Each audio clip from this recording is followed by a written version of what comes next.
राजा भोज और महामद की कथा। सूत जी ने कहा, ऋषियों, शालीवाहन के वंश में 10 राजा हुए। उन्होंने 500 वर्ष तक शासन किया और स्वर्गवासी हुए। तदनंतर भूमंडल पर धर्म मर्यादा लुप्त होने लगी।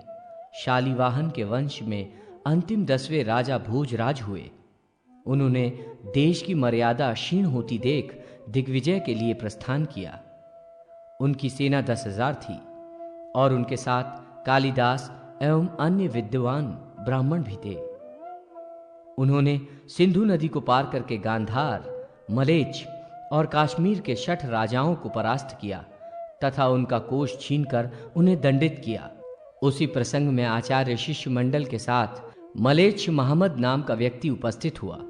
राजा भोज ने मरुस्थल में विद्यमान महादेवी जी का दर्शन किया। महादेवी जी को पंचगव्य मिश्रित गंगा जल से स्नान कराकर चंदन आदि से भक्ति भाव पूर्वक उनका पूजन किया और उनकी स्तुति की।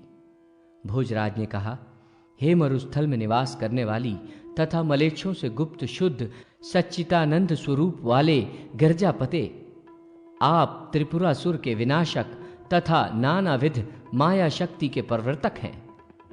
मैं आपकी शरण में आया हूं, आप मुझे अपना दास समझें। मैं आपको नमस्कार करता हूं।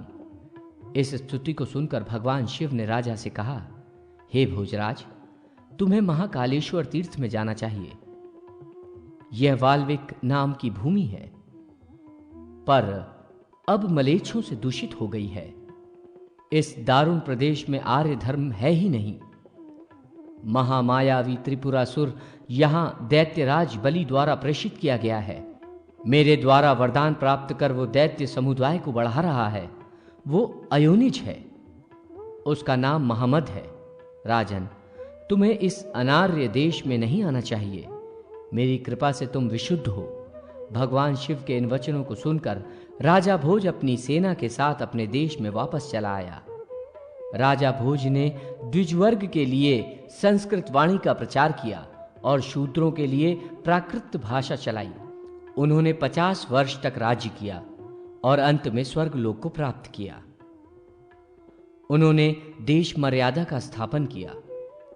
विंध्यगिरी और हिमाचल के मध्य में आर्यावर्त की पुण्य भूमि है। यहां आर्य लोग रहते हैं।